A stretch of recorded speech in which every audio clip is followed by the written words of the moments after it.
नमस्कार विद्यार्थी मित्र आणि मैत्रिणींनो, कौटिल्य आय.एस. मध्ये तुमचं सगळ्यांचं स्वागत. आपण आज सायन्स अँड टेक्नॉलॉजी मधला तिसरा घटक घेणार आहे, तो म्हणजे प्लांट क्लासिफिकेशन. याच्या आधी आपण घेतलंय सिलेबस डिस्कस केला. नंतर सेकंड जे लेक्चर होतं त्याच्यामध्ये बायोडायव्हर्सिटी हा टॉपिक आपण शिकलो. त्याच्यानंतर आज आपण घेणार आहे प्लांट क्लासिफिकेशन ऑफ प्लांट. तर कालच्या लेक्चरमध्ये आपण जे शिकलो ते आज त्याचं रिव्हिजन करूया. काल आपण काय घेतलं? बायोडायव्हर्सिटी घेतली.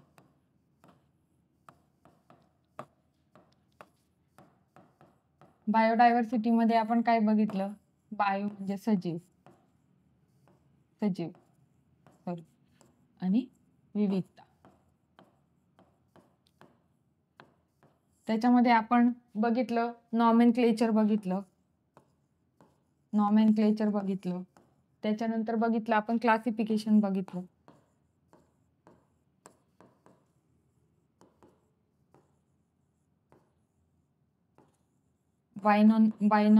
बायनॉमियल सिस्टीम बघितली.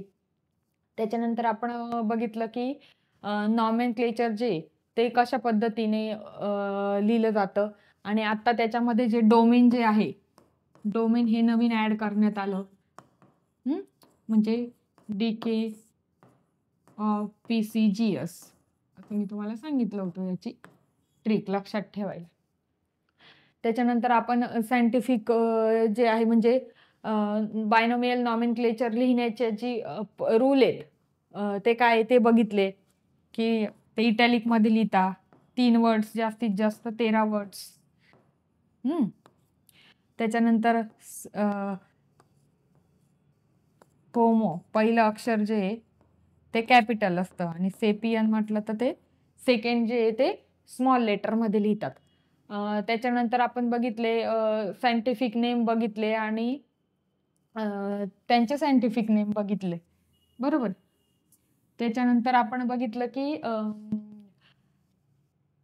कोड बघितला आपण, सिंचन कोडवर मी तुम्हाला म्हटलं होतं की जोड्या लावायला येतात त्याच्यावर प्रश्न. सिंचन कोड नंतर आपण बघितलं की किंगडम सिस्टीम बघितल्या, बरोबर. 5 किंगडम सिस्टीम बघितल्या. 2 पासून 2, 3, 4 आणि 5. 2 किंगडम, 3 किंगडम, 4 किंगडम आणि 5 किंगडम. 2 मध्ये काय बाबा प्लांट आणि ॲनिमल होतं. याच्यामध्ये त्यांनी काय केलं? प्लांट, ॲनिमल आणि प्रोटोझोआ ऍड केला. त्याच्यानंतर त्यांनी काय केलं? त्याच्यानंतर फंगी याच्यामध्ये ऍड केलं, म्हणजे मेटाझोआ, प्रोटोझोआ, प्लांट, ॲनिमल आणि फंगी याच्यात ऍड केलं. ही झाली R.H. विटेकरने सांगितलेली. R.H. विटेकरने सांगितलेली ही 5 किंगडम. ही कोणत्या पद्धतीची होती? कृत्रिम पद्धत, बरोबर. आणि आपण जी आता म्हणजे अभ्यासामध्ये जे आपल्याला क्वेश्चन विचारले जाणारे याच्यावरच, कृत्रिम जी पद्धत आहे. म्हणजे तसं आपण 3 बघितल्या होत्या पद्धती. पहिली जी पाहिली होती ती नैसर्गिक बघितली होती. पहिली कोणती बघितली होती? नैसर्गिक. दुसरी जी बघितली होती ती आपण बघितली होती कृत्रिम.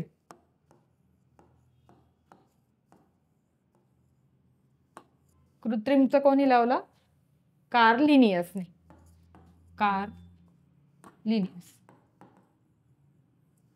बरोबर, कार्ल लिनियस. आणि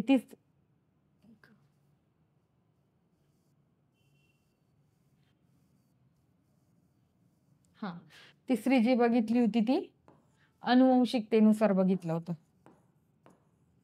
अनुवंशिक. पण आपल्याला जे क्वेश्चन विचारले जातील आणि आपल्याला जी अभ्यासायची ती कृत्रिम पद्धतच महत्वाची. त्याच्यामुळे आपण कृत्रिम पद्धतीचाच अभ्यास केला. त्याच्यानंतर आता आपण बघणार आहे प्लांट क्लासिफिकेशन. आज काय बघणार आहे? Plant classification. मग प्लांटला आपल्याला काय काय महत्वाचं आहे त्याचे वैशिष्ट्य बघू. त्याच्यानंतर महत्वाचं काय आहे, प्लांटचे जे प्लांटसाठी कोणते न्यूट्रिएंट लागतात, न्यूट्रिएंट कुठले लागतात, बरोबर आताच केले.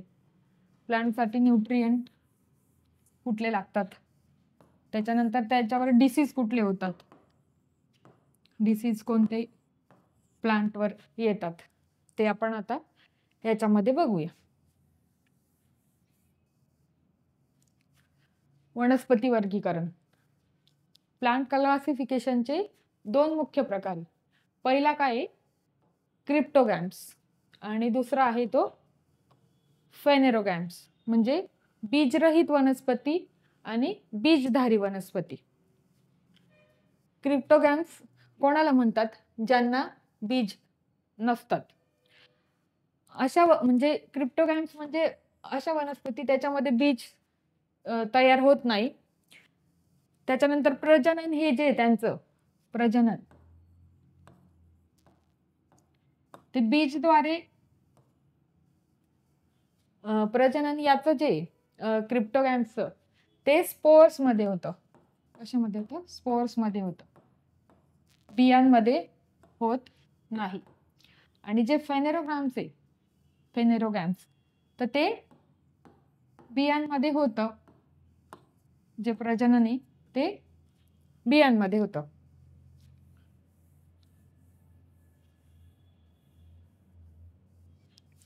त्याच्यानंतर जे क्रिप्टोगॅम्स आहे बीजरहित वनस्पती, तर त्याचे 3 प्रकार आहे बीजरहित वनस्पतीचे. पहिलं जे आहे ते थॅलोफायटा आहे. थॅलोफायटा जो आहे तो अतिशय साध्या रचनेची वनस्पती, बरोबर. त्याच्यानंतर दुसरं आहे ते ब्रायोफायटा, म्हणजे ते थोडे जमिनीवर असतात आणि थोडे पाण्यात असतात. उदाहरण त्याचं झालं तर मॉस आणि लिव्हरवॉट ब्रायोफाइटचं. तिसरा जो प्रकार आहे तो टेरिडोफायटा.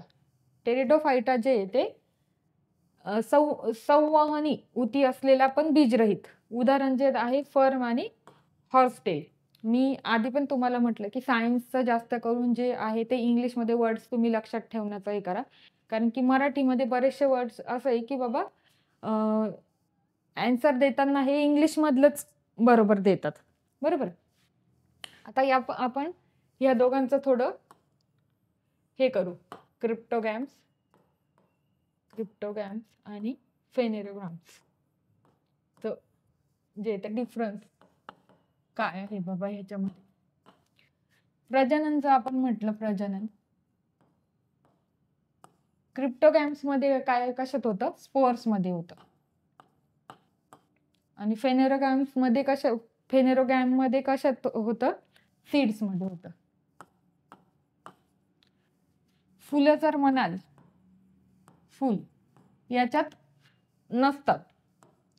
आणि जे फेनेरोगॅम्स आहेत त्याच्यामध्ये फुलं असतात. त्याच्यानंतर उसर्ग जर म्हणाल तर याच्यामध्ये जो असतो क्रिप्टोगॅम्स मध्ये कमी असतो आणि फेनेरोगॅम्स मध्ये जास्त असतो. आता आपण बघू ऊर्जा स्त्रोत. ऊर्जा स्त्रोत. क्रिप्टोगॅम्स मध्ये खोड आणि पान.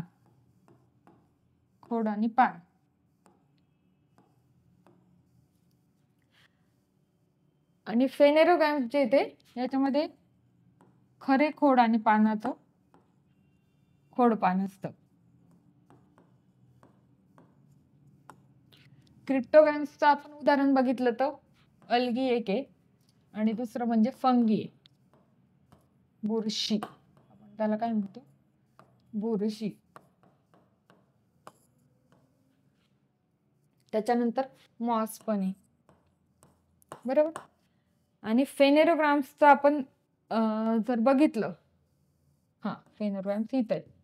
याचं जर उदाहरण आपण बघितलं तर मँगो ट्री, मँगो ट्री, नीम, नीम ट्री, आणि तिसरं जे आहे ते वीट ट्री म्हणजे गव्हाचं झाड. हे झाले फेनोग्राम्सचे उदाहरण. आता आपल्याला फक्त याच्यामध्ये लक्षात काय ठेवायचं, हे जे मी तुम्हाला सांगितलं की याच्यामध्ये प्रजनन कशात होतं, फुलं कशात आहेत नाही आहेत, त्याच्यानंतर ऊर्जा स्त्रोत त्यांचा काय आहे, बरोबर. आणि याचे क्रिप्टोगॅम्सचे उदाहरण, क्लासिफिकेशन कसं, त्याच्यामध्ये किती येतात टाईप, थॅलोफाईट येतो, ब्रायोफाईट येतो आणि टेरिडोफाईट येतं. आणि जे फेनेरोग्राम्स आहे त्याचं आपण पुढे बघणार आहे. आणि आता आपण जे बघणार आहे ते क्रिप्टोग्राम्सचं डिटेलमध्ये बघणार आहेत. आता हे आहे किंगडम प्लांटी, प्लांटचं क्लासिफिकेशन. त्याच्यामध्ये येतं क्रिप्टोग्राम्स आणि फेनेरोग्राम्स, बरोबर. क्रिप्टोग्राम्स मध्ये येतं मग आपलं झालं थॅलोफायटा, ब्रायोफायटा आणि टेरिडोफायटा, 3. फेनेरोग्राम्स मध्ये एक आहे जिम्नोस्पर्म आणि एंजिओस्पर्म, जिम्नोस्पर्म आणि एंजिओस्पर्म. त्याच्यानंतर एंजिओस्पर्मचे परत येतात डायकॉटिलिडॉन आणि मोनोकॉटिलिडॉन, म्हणजे येतात द्विदल आणि सिंगल दल. आता आपण थॅलोफायटाचं बघितलं. थॅलो म्हणजे शरीर आणि फायटा म्हणजे वनस्पती, बरोबर. त्याच्यानंतर थॅलोफायटा जे तर ते कशामध्ये म्हणजे उपयोगी पडतं, म्हणजे त्याचं जे फंगी जी ती आपण बेकिंग पदार्थांमध्ये झालं, औषधी याच्यात पण थॅलोफायटाचे जे उदाहरण आहे त्याचं येतात. त्याच्यानंतर अल्गी जे ते अल्गी जल जे असतात त्यांना खाण्यासाठी त्याचा उपयोग होतो. त्याच्यानंतर सेकंड जे ते ब्रायोफायटा आहे. ब्रायोफायटा जे ते ओलसर ठिकाणी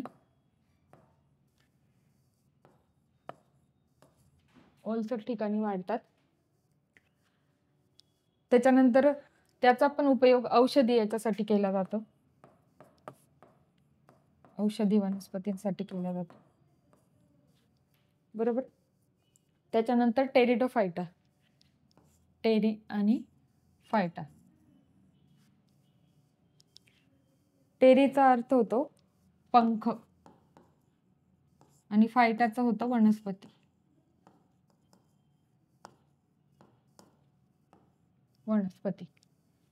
बरोबर.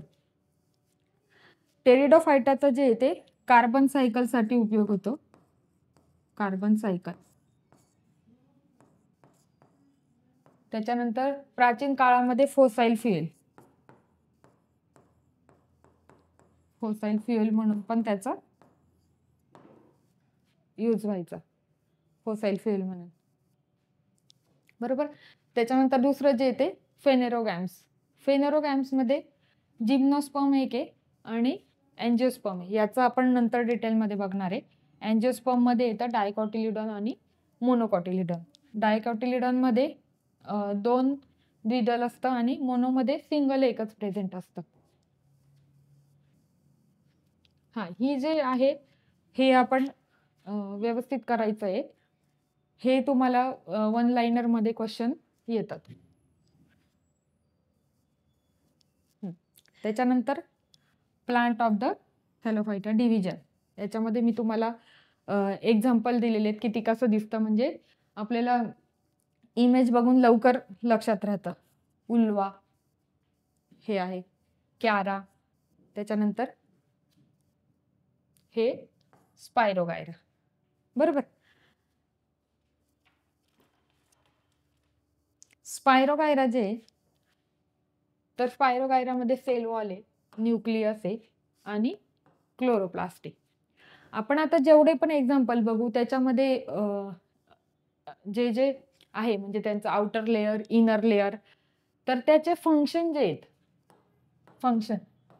फंक्शनवर क्वेश्चन विचारतात आपल्याला, फंक्शनवर क्वेश्चन येतात, त्याच्यामुळे ते फंक्शन करणं आपल्याला गरजेचं आहे. आता सेल वॉल जे सेल वॉल आपल्याला कशासाठी म्हणजे उपयोगात पडतं, तर प्रोटेक्शन म्हणून, म्हणजे जे आतलं आणि बाहेरचं जे ते येऊ नये किंवा बाहेरचं जे आहे त्याच्यावर आतल्या याच्यावर काही फरक पडू नये, बाहेरच्या जे काय आहे ऑर्गॅनिझम वगैरे ते त्याला ते प्रोटेक्ट करतं सेल वॉल. त्याच्यानंतर दुसरं म्हणजे आहे त्याच्यावर दाब नियंत्रित करतो. दुसरं फंक्शन सांगायचं झालं तर फंक्शन बघतोय आपण, दाब नियंत्रित ठेवतो. म्हणजे याची लेअर असल्यामुळे ते असं दाबलं जात नाही. त्याच्यानंतर तिसरं जे ते द्रव पदार्थ अडवतं. द्रव पदार्थ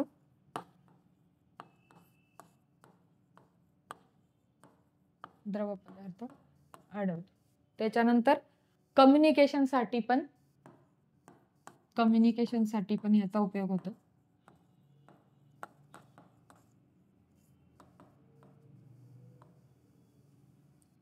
बरोबर.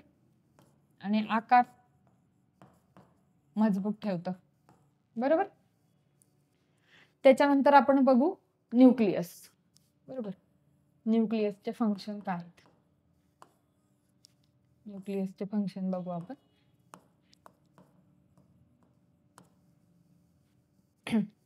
न्यूक्लियस काय करतं, अनुवांशिक जी माहिती असते, अनुवांशिक माहिती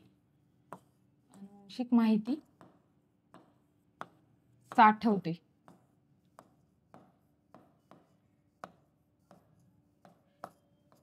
त्याच्यानंतर पेशीय ज्या क्रिया असतात ते नियंत्रित ठेवते. पेशीय ज्या क्रिया असतात, पेशीय क्रिया नियंत्रित ठेवतो.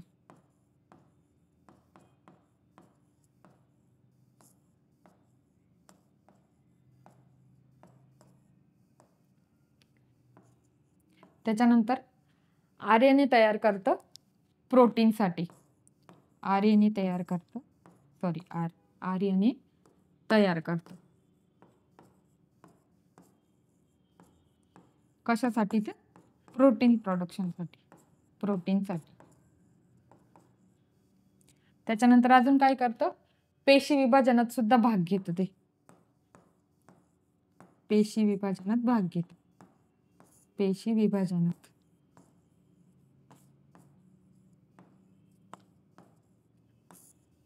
भाग घेतो. अजून बरेच त्याचे आहेत, जेवढे आपल्याला महत्वाचे आहे ते घेतलेले. त्याच्यानंतर तिसरं आपण बघू क्लोरोप्लास्ट. इथे घेते क्लोरोप्लास्ट.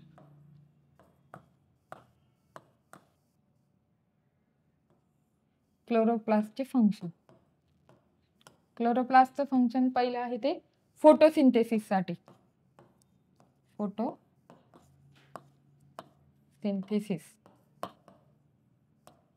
बरोबर. त्याच्यामध्ये झालं हे फोटोसिंथेसिस. त्याच्यानंतर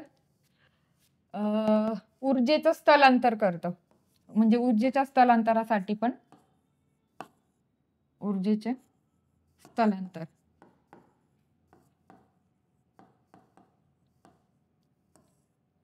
त्याच्यानंतर हरितद्रव्य निर्माण करतं. काय करतं, हरितद्रव्य निर्माण करतं. हरितद्रव्य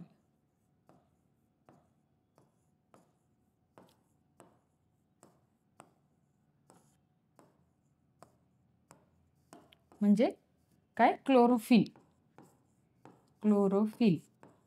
तुम्हाला हे बघा मराठीपेक्षा इंग्लिशमध्ये लवकर लक्षात राहतील आणि एक्झाम मध्ये पण सोपं जाईल. त्याच्यामुळे जास्तीत जास्त वर्ड जे सायन्सचे ते इंग्लिशमध्ये तुम्ही लक्षात ठेवा. त्याच्यानंतर क्लोरोफिल काय करतं, अजून क्लोरोप्लास्टचं अजून फंक्शन सांगायचं झालं तर अमिनो ऍसिड आणि लिपिड तयार करतं. अमिनो ऍसिड अँड लिपिड पण तयार करतं.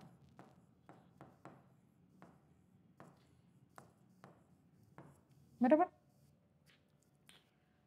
आता आपण आधी बघितलं प्लांट किंगडम मध्ये काय काय येतं,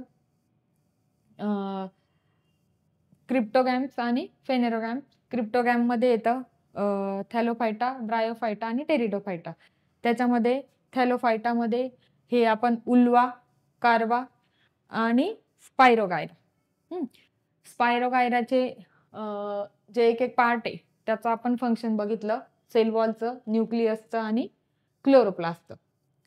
ह्या तिघांवर पण म्हणजे सेल वॉलवर पण क्वेश्चन आलेला आहे, क्लोरोफिलवर आलेला आहे वाटतं, आणि न्यूक्लियसवर पण. तुम्हाला वन लाइनरला क्वेश्चन येतातच किंवा फंक्शन विचारतात, त्याच्यामुळे हे तुम्ही लक्षात ठेवायचे. त्याच्यामुळे मी तुम्हाला फंक्शन पण सांगितले.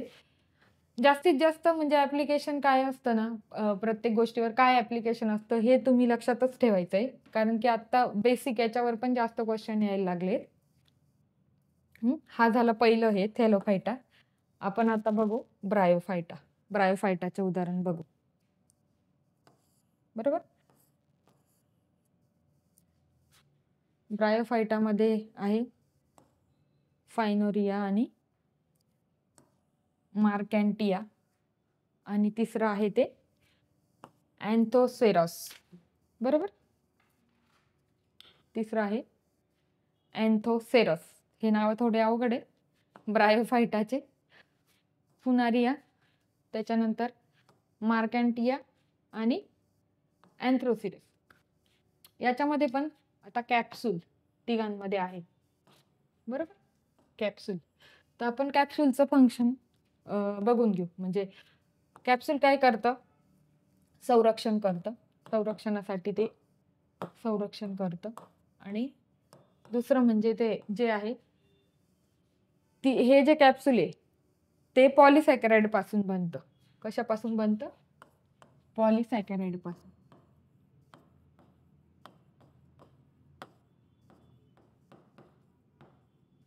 पासून बनतं.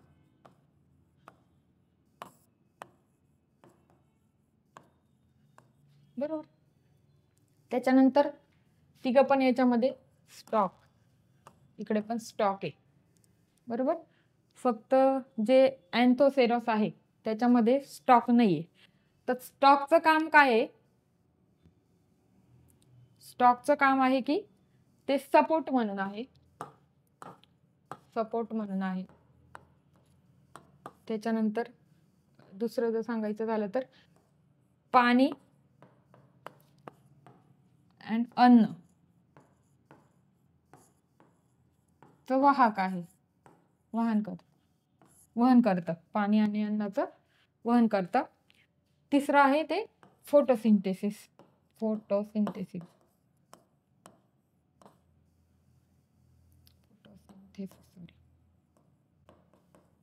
हे पहिलं, हे दुसरं, हे फोटोसिंथेसिस. आणि चौथं आहे ते स्टोरेज करतं न्यूट्रिएंटचं. Storage of nutrient. पोषण जे मूल्य असतात त्याचं ते स्टोरेज करतं, स्टॉक. आता आपण प्लांट ऑफ ब्रायोफायटामध्ये आता पहिले पाहिलं आपण थॅलोफायटामध्ये सेल वॉल, न्यूक्लियस आणि क्लोरोप्लास्ट याचं फंक्शन बघितलं. ब्रायोफायटामध्ये आपण कॅप्सूल आणि स्टॉकचं फंक्शन बघितलं. हे लिप लाईक पार्ट म्हणजे त्याचं काही फंक्शनचं गरज नाही. तिसरं आपण बघूया टेरिडोफायटा. बरोबर. टेरिडोफायटामध्ये आपण आहेत उदाहरणं सेलेगिनिला. दिसत नसेल कदाचित, मी तुम्हाला इथे लिहून देते.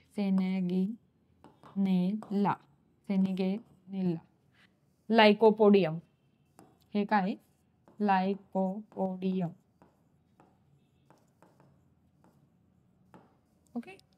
त्याच्यानंतर याच्यामध्ये काय लिफलेट आहे, लिफलेट आहेत, फर्म्स आहेत आणि रूट्स आहेत. याच्यामध्ये काही फंक्शन एक्सप्लेन करण्याची गरज नाही, त्याच्यावर काही फारसे क्वेश्चन येणार नाही. प्लांट किंगडम मध्ये आपण बघितलं मॉसेस आणि लिव्हर बॉट्स हे असे दिसतात. फर्न्स जे त्यांना असे टोकदार असतं, त्याचे जे आहे ते लक्षात ठेवायचं. त्याच्यानंतर जिम्नोस्पर्म जे असतात कॉनिफेरस आहे. आणि अँजिओस्पर्म जे आहेत ते फ्लावरिंग प्लांट आहेत. अँजिओस्पर्म काय आहेत? फ्लावरिंग प्लांट आहेत. बरोबर. हे झालं प्लांट किंगडमचं. हे आपण अजून जिम्नोस्पर्म आणि अँजिओस्पर्म बघायचंय. आधीचं आपण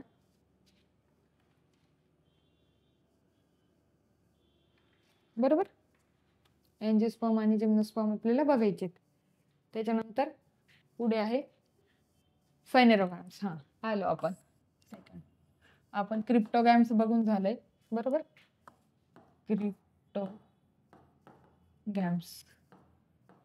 क्रिप्टोगॅम्स आपण झाला स्टडी त्याचा आपण. आता जे फेनेरोगॅम्स आहे, फेनेरोगॅम्स मध्ये येतं जिम्नोस्पर्म आणि अँजिओस्पर्म. आता जिम्नोस्पर्म जे आहे ते बीज उघडं असतं त्याचं आणि फळं नसतात. बीज उघडं असतं आणि फळं नसतात. उदाहरण त्याचं आहे, उदाहरण मी तुम्हाला पुढे इमेज दाखवेलच त्याचा, सायकस आणि पाईन. एक्झाम्पल काय आहे? सायकस आणि पाईन. दुसरं आहे अँजिओस्पर्म, त्याचं सब. अँजिओस्पर्म मध्ये फळांमध्ये बंद असलेलं बीज आणि फुलझाड. फळांमध्ये कसं असतं? बंद असतं, बंद प्रकारचं फुल आणि झाड असतं. अँजिओस्पर्म मध्ये अजून 2 सब टाईप आहेत. मोनोकॉटिलिडॉन्स म्हणजे एक बीजपात्री असतं आणि डायकॉटिलिडॉन्स म्हणजे त्याच्यामध्ये 2 असतात. तर मोनोकॉटिलिडॉनचं उदाहरण आहे तांदूळ, मका. बरोबर. आणि डायकॉट इथे ते चुकून आलंय, हे इथं पाहिजे होतं, द्विबीजपात्री.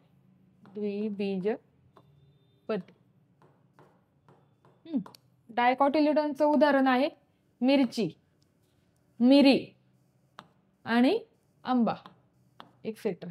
अजून आहे. हा, तुमच्यासाठी मी नाही का निमोनिक्स तयार केलेलं आहे लक्षात ठेवण्यासाठी. टीबी टीजी म्हणजे बघा थॅलोफायटा, बरोबर, ब्रायोफायटा, त्याच्यानंतर टेरिडोफायटा, असं पण लक्षात ठेवून. हा, थॅलोफायटा, थॅलो, ब्रायो, टेरिडो, जिम्नोस्पर्म आणि अँजिओस्पर्म. तपतेजा काय लक्षात ठेवायचं? तपतेजा. थॅलोफायटा, ब्रायोफायटा, टेरिडोफायटा, जिम्नोस्पर्म आणि अँजिओस्पर्म. हे असं तुम्हाला लक्षातच ठेवायचं. हे आहे जिम्नोस्पर्म. जिम्नोस्पर्म मध्ये सायकस, हे असं बनियन ट्री सारखे हे असे दिसतात जिम्नोस्पर्म. हा, डायकॉटिलिडॉन्स आणि मोनोकॉटिलिडॉन्स. डायकॉटिलिडॉन्स जी सीड आहे ती द्विदल आहे. 2 कॉटिलिडॉन्स असतात, त्याच्यात 2 असतात. आणि मोनोमध्ये एकच कॉटिलिडॉन असतं. त्याच्यानंतर रूट जे ते डायकॉटिलिडॉन मध्ये वेल डेव्हलप असतं. त्याच्यानंतर प्रायमरी म्हणजे टॅप रूट असतात. त्याच्यानंतर मोनोकॉटिलिडॉन्स मध्ये त्याचं जे रूट आहे ते फायब्रस असतं. त्याच्यानंतर डायकॉटिलिडॉन मध्ये स्टेम ते मजबूत असतं, कठीण असतं. त्याचं उदाहरण आहे बनियन ट्री. बनियन ट्री त्याचं उदाहरण आहे. त्याच्यानंतर मोनोकॉटिलिडॉन जे आहे ते जरा हॉलो आहे, खोलगट. एक्झाम्पल झालं तर बांबू, फॉल्स आणि बनाना डिस्क-लाईक. हा, बांबू जे आहे ते थोडं फॉल्स आणि बनाना जे आहे ते डिस्क-लाईक आहे. एक्झाम्पल म्हटलं तर आपण ओनियन मोनोकॉटिलिडॉनचं. लीफ जे आहे ते रेक्टिक्युलर व्हेनेशन आहे त्याचं. लीफ रेक्टिक्युलर व्हेनेशन आहे आणि मॉनिकोटिलिडॉन जे आहे ते पॅरलल व्हेनेशन आहे त्याचं. बरोबर आहे, एकसारखे म्हणजे हे पहा. फ्लावर जे आहे ते 4-5 पार्ट इन देअर मल्टिपल्स, म्हणजे 4-5च्या पट्टीमध्ये असतं. जे पानं जे असतात ते टेट्रामेरस आणि पेंटामेरस असं त्याला म्हटलं जातं. त्याच्यानंतर मॉनिकोटिलिडॉन्स जे त्याचे जे फ्लावर जे ते 3 पार्ट्स आणि मल्टिपल विथ 3 म्हणजे ट्रायमेरस म्हणतात त्याला, म्हणजे 3च्या पट्टीमध्ये असतं. हे पहा, हे मस्टर्डचं आहे. हे आहे मस्टर्ड आणि हे जे आहे ते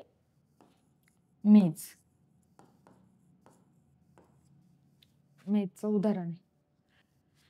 आता तुम्हाला लक्षात आलं की अँजिओस्पर्म आणि जिम्नोस्पर्म. त्याच्यानंतर हे पहा, आपण परत बघूया इकडे. बरोबर, अँजिओस्पर्म मध्ये आपल्याला मोनोकोटिलिडॉन आणि डायस्कोटिलिडॉन. फेनेरोग्राम्सचे 2 प्रकार आहे, एक आहे जिम्नोस्पर्म आणि एक अँजिओस्पर्म. अँजिओस्पर्म मध्ये परत 2 प्रकार पडतात, एक आहे मोनोकोटिलिडॉन आणि डायकोटिलिडॉन. सॉरी, हां, हे आपण बघितलं.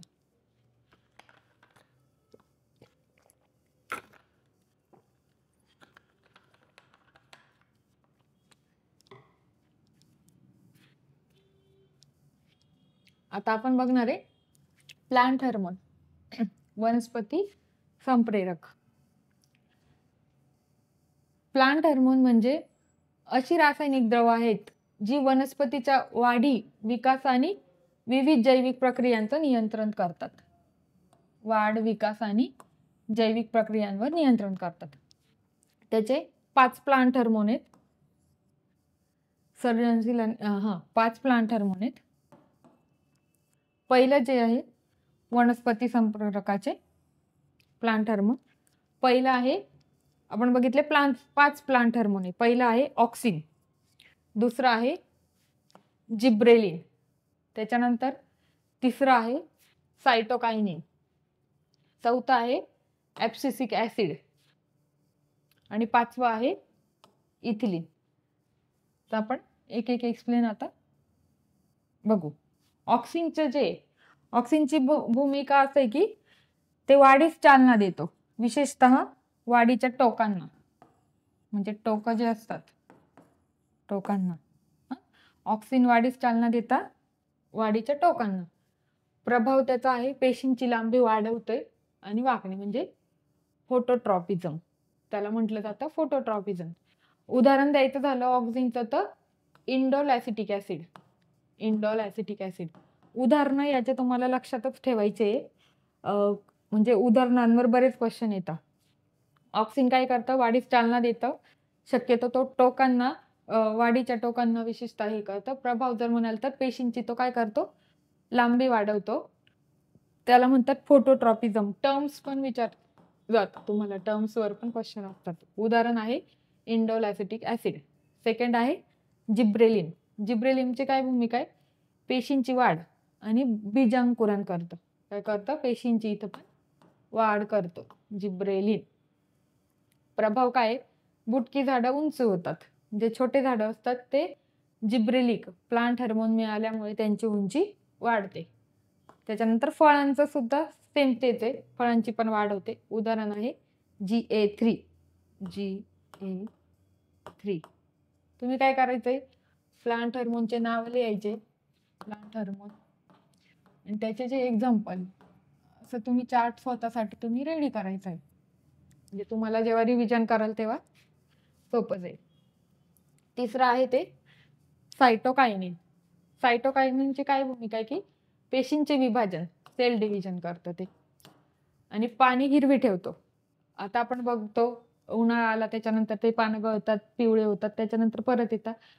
सायटोकायनिनमुळे ते पाणी हिरवे ठेवतो आणि वृद्धत्व रोखतं, म्हणजे म्हातार होण्यापासून त्याला रोखतं. उदाहरण आहे ते किनेटिन. किनेटिन त्याचं उदाहरण आहे. चौथं आहे ते ऍब्सिसिक ऍसिड, ABA. ऍब्सिसिक ऍसिडवर पण क्वेश्चन येऊन गेलेला आहे. ओके. आणि सायटोकायनिनवर पण. Abscisic acid. ऍब्सिसिक ऍसिड काय करतं? वाढ थांबवणार आहे, म्हणजे विरोधी संप्रेरक आहे. म्हणजे आणि प्रभाव त्याचं म्हणतात तर पाणी गळणे आणि बीज विश्रांती. बरोबर. काही काळ असतो, त्या काळामध्ये पानं गळतात. उदाहरण स्ट्रेस हार्मोन. बरोबर. ऍब्सिसिक ऍसिडचे पहिलं आपण कोणतं बघितलं? Auxin, gibberellin. ऑक्सिन बघितलं. दुसरं बघितलं जिब्रेलिन बघितलं. तिसरं बघितलं आपण सायटोकायनिन. चौथं बघितलं आपण ऍब्सिसिक ऍसिड.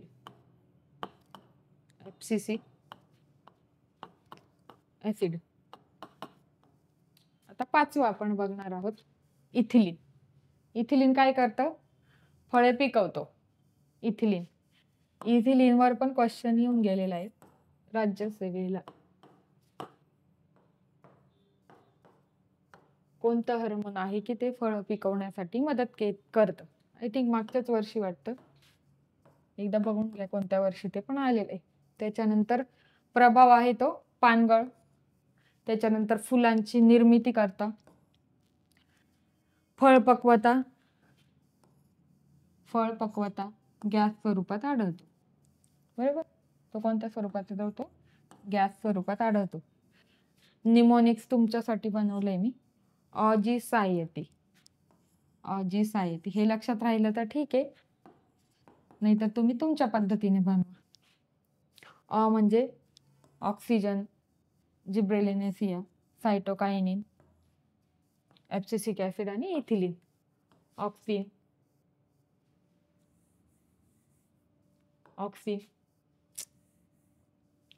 ऑक्सिन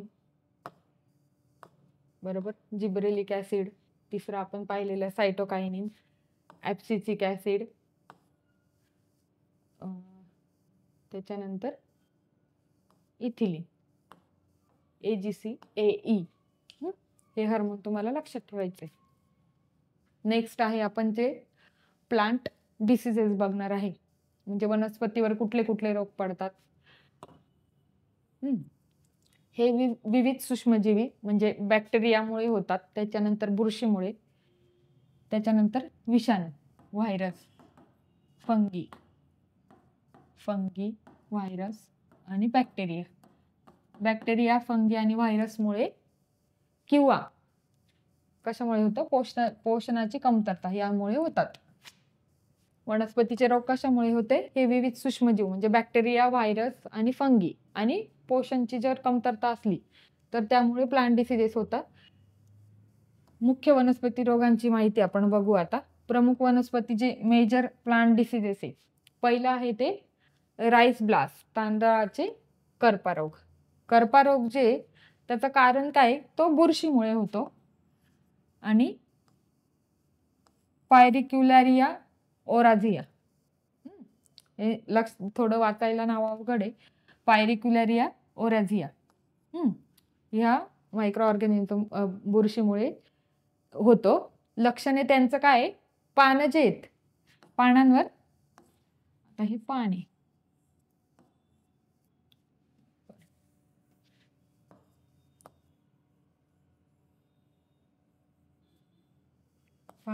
पानांवर तपकिरी रंगाचे ठिपके पडतात. पीक पण काय येतं? पीक कमी येतं. नियंत्रण आपण त्याचं काय करू शकतो? बुरशीनाशक फवारणी करू शकतो. आपण काय करतो? बुरशीनाशक फवारणी. बुरशीमुळे होतं तर त्याला बुरशीनाशक मारणे गरजेचं आहे आपल्याला. दुसरा आहे तो गव्हाचा रस्ट, व्हीट रस्ट. कारण त्याचं काय? प्युसिनिया ग्रॅमिनिसमुळे हा रोग होतो. लक्षण त्याचं आहे खोडांवर व पानांवर तपकिरी आणि जांभळ्या अशा रेषा येतात. खोडांवर आणि पानांवर तपकिरी आणि जांभळ्या रेषा येतात. नियंत्रण आपण त्याचं कसं करू शकतो? रोगप्रतिरोधक वाण आणि फंगिसाइड.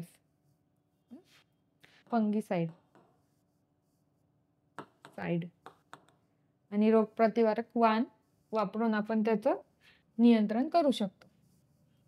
त्याच्यानंतर ऊसाचा लाल सड, red rots of sugarcane. हा आहे ऊस.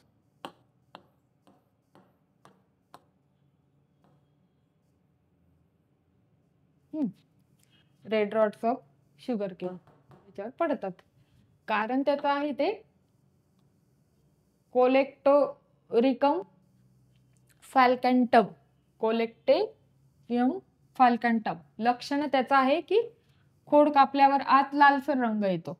हे जे खोड आपण कापतो तेव्हा याच्यामध्ये लाल रंग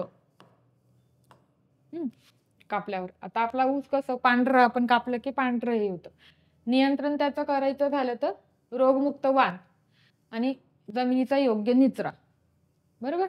नियंत्रण काय करायचंय? रोगमुक्त वाण आणि जमिनीचा योग्य निचरा करायचा आहे. चौथा आहे म्हणजे आपण बघा जमिनीची व्यवस्थित हे करतो तर ते वेळेच्या वेळी करणं गरजेचं आहे. ते केलं नाही की बरेच वेळा मग असं होतं. बटाट्याचं पुढचं आहे बटाट्याचा झडप रोग, late blight of potato. Late blight of potato. कारण त्याचं आहे फायटोफॅथोरा इन्फेक्टन्स. फायटोफथेरा इन्फेस्टन्स हे त्याचं कारण. याच्यामुळे होतो बटाट्याचा रोग. लक्षण त्याचं काय होतं? पानं काळसर होऊन कुजतात. पानं काळसर होऊन जातात, कुजून जातात. त्याचं नियंत्रण त्याचं वेळेवर त्याला फंगिसाइडची फवारणी मारणं हे त्याच्यावर नियंत्रण. पुढचं आहे ते भोपळ्याच्या झाडाचा पिवळा मोझॅक म्हणजे yellow mosaic of pumpkin. Yellow mosaic वर एक आलेला आहे वाटतं क्वेश्चन. येल्लो मोझॅक वर येल्लो मोझॅक व्हायरस काय? आय थिंक व्हायरस काय आहे याच्यावर क्वेश्चन आलेला आहे. येल्लो मोझॅक व्हायरस म्हणजे काय हे विचारले. भोपळ्याच्या झाडाचा पिवळा mosaic, yellow mosaic of pumpkin. त्याचं कारण आहे विषाणू. कशामुळे होतो? तो व्हायरसमुळे रोग होतो हा. लक्षण त्याचं आहे पानांवर पिवळेसर डाग पडतात आणि झाड खुजते. इकडे खुंटते असं वाटतं मला. खुंटते. झाडाची वाढ खुंटते. पानांवर पिवळसर डाग पडतात. त्याच्यानंतर नियंत्रण त्याचं आहे तर कीटनाशक वापरून आपण करतो आणि रोगप्रतिकारक वाण वापरून. स्मरणशक्तीसाठी निमोनिक्स बनवलंय म्हणजे तांदूळ, गहू, ऊस, बटाटा आणि भोपळा सर्वांना रोग झाला. काय? तांदूळ, गहू, ऊस, बटाटा आणि भोपळा हे आपण आता प्लांट डिसीजेस बघितले. त्याच्यानंतर वनस्पतीच्या शरीरात विविध जीवनक्रिया होतात म्हणजे प्रोसेस इन प्लांट. तर काय काय प्रोसेस होतात ते आपण आता स्टेप बाय स्टेप बघू. वनस्पती शरीरात घडतात ज्या त्यांच्या वाढ, बरोबर, पोषण, त्याच्यानंतर श्वसन आणि प्रजननासाठी महत्वाचे असतात. आता आपण प्लांट प्रोसेसमध्ये प्रमुख मेन प्रोसेस इन प्लांट्स बघू. पहिलं जे येते फोटोसिंथेसिस, प्रकाश संश्लेषण. प्रकाश संश्लेषण म्हणजे काय? प्रकाशाच्या थोडंच वेळ राहिलं.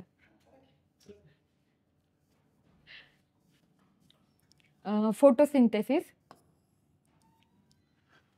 प्रकाश संश्लेषणाचे डेफिनेशन आपण बघितली ती प्रकाशाच्या साहाय्याने वनस्पती कार्बन डायऑक्साईड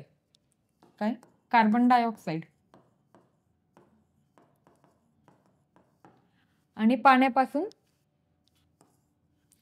अन्न तयार करतात. कार्बन डायऑक्साईड आणि अन्न तयार करतात.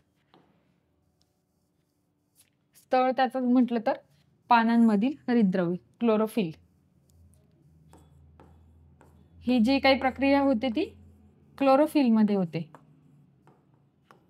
फोटोसिंथेसिसची. फोटोसिंथेसिस मध्ये काय बघितलं आपण? त्याच्यामध्ये कार्बन डायऑक्साईड व पाण्यापासून अन्न तयार करतात आणि ते अन्न कुठे तयार केलं जातं? क्लोरोफिल मध्ये तयार केलं जातं. दुसरं आहे ते रेस्पिरेशन श्वसन.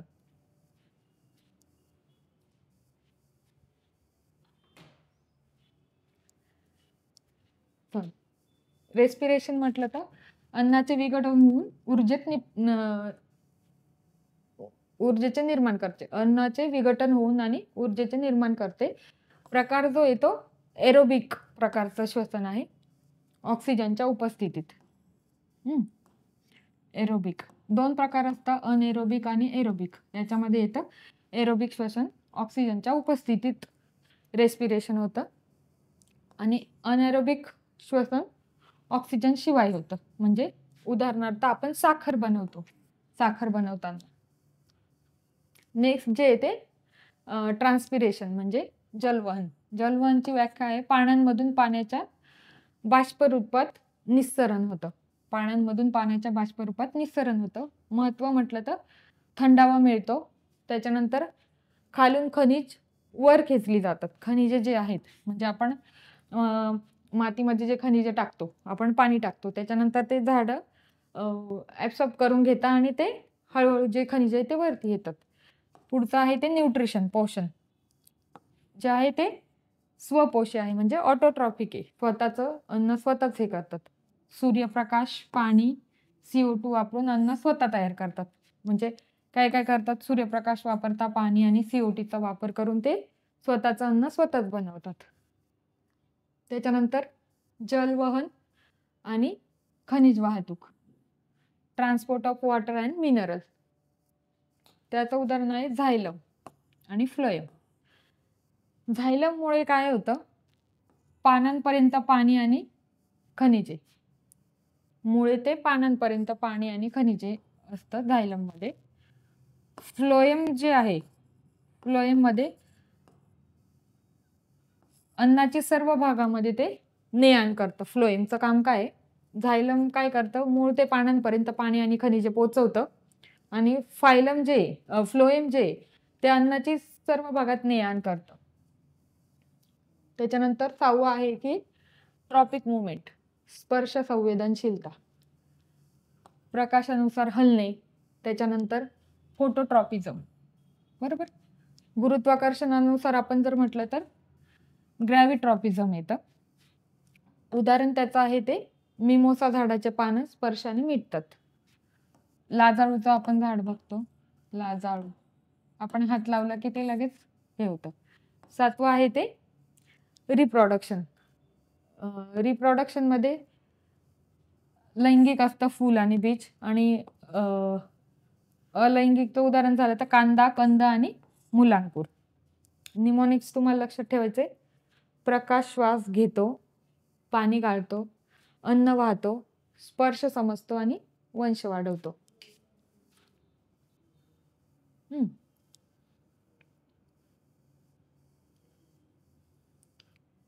याच्यामध्ये आपण काय काय बघितलं, फोटोसिंथेसिस. प्लांटच्या प्रोसेसमध्ये काय काय महत्वाचं आहे, पहिलं आहे फोटोसिंथेसिस, दुसरं आहे रेस्पिरेशन श्वसन, तिसरं जे आहे ते ट्रान्सपिरेशन, त्याच्यानंतर न्यूट्रिशन, त्याच्यानंतर transport of water and mineral. त्याच्यामध्ये आपण बघितलं झायलम आणि फ्लोएम काय काय काम करतात, बरोबर. त्याच्यानंतर ट्रॉपिक मुवमेंट, त्याच्यानंतर रिप्रोडक्शन. हे जे प्लांट प्रोसेसचं महत्त्वाचं स्टेप आहे आणि त्याचं काय काय फंक्शन आहे ते आपण बघितलंय. त्याच्यानंतर बघतोय वनस्पती पोषण म्हणजे प्लांट न्यूट्रिशन. वनस्पती पोषण म्हणजे झाडांच्या वाढीसाठी, त्याच्यानंतर विकासासाठी आणि पुनरुत्पादनासाठी. वनस्पती पोषण कशासाठी, झाडांच्या वाढीसाठी, त्याच्यानंतर विकासासाठी आणि पुनरुत्पादनासाठी आवश्यक असते. पोषकत्व व त्यांचा उपयोग काय होतो आपल्या ह्याच्यामध्ये, झाडे ही पोषकत्वे माती, पाणी आणि हवेतून घेतात. वनस्पतीसाठी आवश्यक पोषक तत्वे आहे ते मॅक्रोन्यूट्रिएंट्स म्हणजे मॅक्रो पोषक तत्वे. मायक्रो आणि मॅक्रो याच्यामध्ये पण फरक आहे, डिफरन्स. मॅक्रो जे असतं ते मोठ्या प्रमाणात असतं आणि मायक्रो जे ते लहान प्रमाणात. पण आता आपल्याला सध्या फक्त मायक्रो न्यूट्रिएंट बघायचे. मायक्रोन्यूट्रियंट जे प्लांट न्यूट्रिशनसाठी मोठ्या प्रमाणात लागतात म्हणजे नायट्रोजन. हे जे सगळे मायक्रोन्यूट्रियंट आहे याच्यावर पण क्वेश्चन विचारलेले आहेत. त्याच्यानंतर नायट्रोजन काय करतं, पाणी हिरवीगार होण्यासाठी नायट्रोजनचा उपयोग होतो, वाढीसाठी होतो. त्याच्यानंतर फॉस्फरस जे ते मुळे, त्याच्यानंतर फुले, बीज धारणासाठी महत्वाचे आहेत. पोटॅशियमचं काय काय वर्क आहे, न्यूट्रियंट, पोटॅशियम, नायट्रोजन, फॉस्फरस आणि पोटॅशियम. पोटॅशियम काय करतं, रोगप्रतिकारक शक्ती आणि पाण्याचे नियमन करते, हे पोटॅशियमचं काम. त्याच्यानंतर सेकंडरी जे दुय्यम पोषक तत्वे, कॅल्शियमचं काम काय, पेशी भित्तिका मजबूत करतं ते. त्याच्यानंतर मॅग्नेशियम काय करतो, क्लोरोफिलचं मुख्य घटक आहे. त्याच्यानंतर सल्फर काय करतं, प्रथिनांसाठी व क्लोरोफिल निर्मितीसाठी, प्रोटीन आणि क्लोरोफिल निर्मितीसाठी. म्हणजे आता आपण कुठले कुठले मायक्रोन्यूट्रियंट बघितले, नायट्रोजन, फॉस्फरस, पोटॅशियम, आणि सेकंडरी मध्ये आपण बघितलं कॅल्शियम आणि मॅग्नेशियम आणि सल्फर. म्हणजे हे येतं मायक्रोमध्ये, दुसरं येतं सेकंडरीमध्ये. पुढचे येतात ते मायक्रो, म्हणजे कमी प्रमाणात लागतात ते. लोखंड, त्याच्यानंतर झिंक, मॅग्नीज, बोरॉन, मोलिब्डेनम, तांबे, त्याच्यानंतर क्लोरीन आणि निकेल. आता मॅक्रो, बरोबर, एक पहिलं करायचंय तुम्हाला मायक्रो, बरोबर. त्याच्यानंतर सेकंडरी मध्ये काय येतात आणि मायक्रो मध्ये काय येतात. आता मॅक्रो मध्ये आपण बघितलं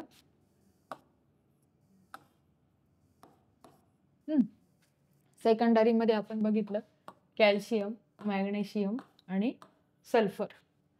आणि मायक्रो मध्ये आपण काय बघितलं, फेरस, झिंक, मॅग्नीज, बोरॉन. हे सगळे मायक्रो मध्ये लक्षात ठेवायचे.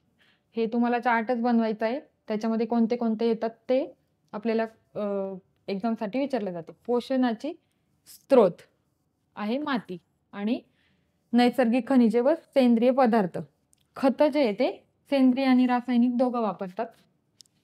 हवा म्हटलं तर नायट्रोजन सारखे घटक, पाणी आणि हायड्रोजन व ऑक्सिजन. डिफिशियन्सी त्याच्यात काय काय येते, नायट्रोजनच्या अभावामुळे जुनी जी पाणी आहेत ते पिवळी पडतात, नायट्रोजनचं जुनी पाणी पिवळे पडतात. फॉस्फरसचा अभाव असला तर पानं जे आहेत ते जांभळट होतात. पोटॅशियमचा अभाव म्हटलं तर पानांच्या कडांवर तपकिरी डाग पडतात. झाडे पोषण कसे करतात, मुळांद्वारे मातीतील विद्राव्य पाण्यात विरघळते, आयन स्वरूपातील पोषक तत्वे शोषली जातात. आणि काही जे वनस्पती म्हणजे डाळिंब वर्गेतून ते हवेतून नायट्रोजन बॅक्टेरियाच्या मदतीने मिळवतात. म्हणजे काही म्हणजे डाळिंब वर्गातले जे आहेत ते जे हवेतून नायट्रोजन मिळवतात बॅक्टेरियाच्या मदतीने. कशामुळे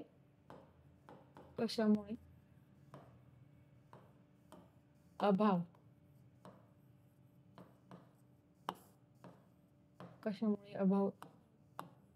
होतात हे पण तुम्हाला एका चार्ट मध्ये प्रिपेअर करायचंय.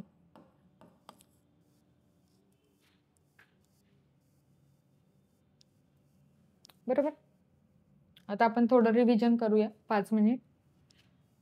काल तर आपण बघितलं 5 किंगडम सिस्टीम बघितली.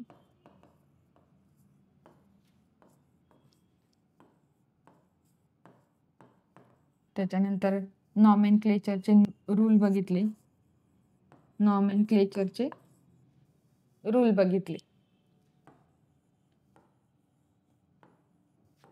बरोबर. त्याच्यानंतर सिंचन कोड बघितला. बरोबर. त्याच्यानंतर आज आपण काय बघितलं, म्हणजे काल आपण बघितलं बायोडायव्हर्सिटी.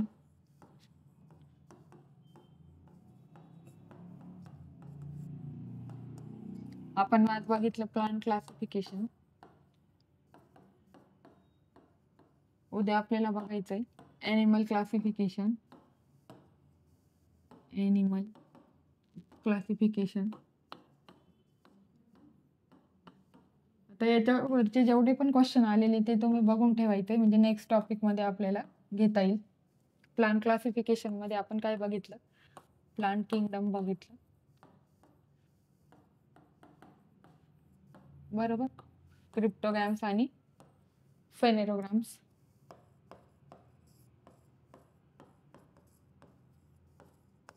फेनेरोग्राम. क्रिप्टोगॅम्स मध्ये काय बघितलं तुम्ही, थॅलोफ्रायटा, ब्रायोफायटा आणि टेरिडोफायटा. बरोबर. फेनेरोगॅम्स मध्ये काय बघितलं तुम्ही, जिम्नोस्पर्म आणि एंजिओस्पर्म.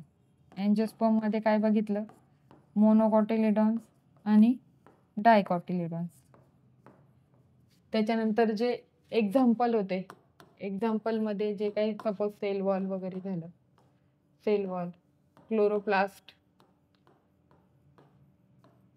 न्यूक्लियस, स्टेम झालं, स्टॉक झालं. बरोबर. कॅप्सूल झाली, कॅप्सूल. याचे आपण काय बघितले, फंक्शन बघितले, फंक्शन. बरोबर. त्याच्यानंतर प्लांटची प्रोसेस बघितली.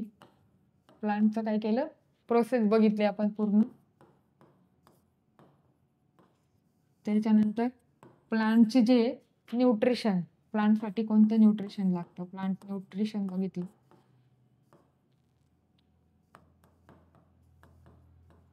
त्याच्यानंतर प्लांट वर कोणते कोणते डिसीजेस होतात, डिसीजेस, प्लांट डिसीजेस बघितले. बरोबर. आणि वाढीसाठी, वाढीसाठी काय काय काय काय ते बघितलं, म्हणजे फोटोसिंथेसिस झालं, रेस्पिरेशन झालं.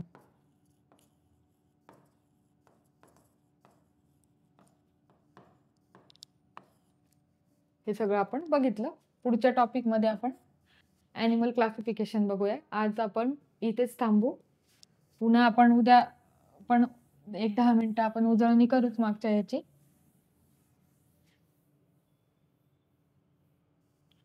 ओके. उद्या आपण ॲनिमल क्लासिफिकेशन बघू.